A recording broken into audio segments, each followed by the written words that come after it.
Um olhar sobre o mundo, com Alberto do Amaral Júnior. Dr. Alberto do Amaral, como é a política externa adotada pelo presidente Donald Trump? A política externa adotada pelo presidente dos Estados Unidos, Donald Trump, é uma política que visa enfraquecer o multilateralismo e a criar uma ordem internacional de Estados soberanos. O que isso significa na prática?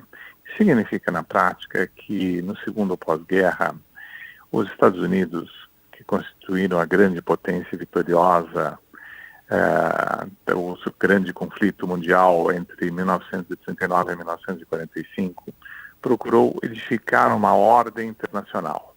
Esta ordem internacional existiu em diversas áreas, no plano militar, no plano econômico, no plano social, no plano dos valores. E nesta ordem internacional, os Estados Unidos procuraram subordinar interesses de curto prazo a interesses de longo prazo. Os Estados Unidos queriam, por exemplo, do ponto de vista comercial, criar uma ordem liberal. E essa ordem liberal acabou existindo tanto em matéria de comércio, quanto em matéria econômica em geral, quanto em matéria política e de organização das relações sociais.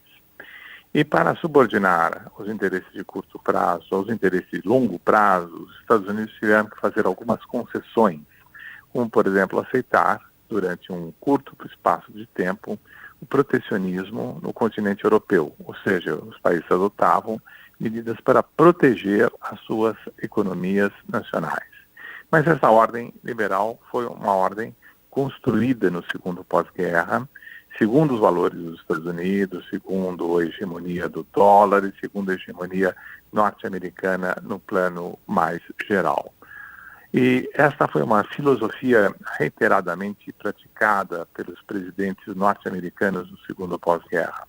Dr. Alberto do Amaral, o que significou a ascensão do presidente Donald Trump em 2016?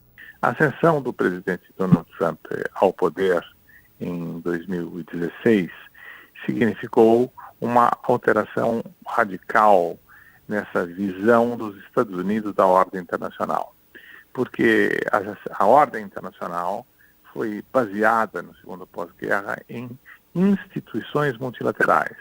A Organização das Nações Unidas, que foi defendida pelo governo dos Estados Unidos e que visava resguardar a paz e a segurança internacionais, o Acordo Geral de Comércio e Tarifas, que visava assegurar a liberalização do comércio internacional, depois transformado em Organização Mundial do Comércio, e mais recentemente o Acordo de Paris sobre Mudança Climática, que vem desde o final dos anos 80 e que teve um dos seus grandes momentos na Conferência do Rio sobre Meio Ambiente e Desenvolvimento de 1992. Então, a ideia do multilateralismo, ou seja, a ideia de que os problemas globais devem ser resolvidos pelo acordo entre os Estados, foi uma ideia predominante. Esta ideia predominante valorizou as instituições multilaterais que participavam e que participam os Estados nacionais. O que o governo Trump advoga é o enfraquecimento da ONU, é o enfraquecimento da Organização Mundial do Comércio e o abandono do Acordo de Paris sobre Mudança Climática. Aliás, os Estados Unidos e a Guatemala são os dois únicos países que não pertencem ao Acordo de Paris sobre Mudança Climática. Então, essas são as grandes consequências produzidas pela política externa do presidente Trump, de substituir o multilateralismo que nos garantiu a paz nos últimos 70 anos por uma ordem de Estados soberanos, e vale dizer que a ordem de Estados soberanos foi uma ordem que levou à Primeira Guerra Mundial e que permitiu, entre outras causas, a deflagração da Segunda Grande Guerra. Eu sou Sandra Capomatto e você ouviu o professor Dr. Alberto do Amaral Júnior, da Faculdade de Direito da Universidade de São Paulo. Um olhar sobre o mundo, com Alberto do Amaral Júnior.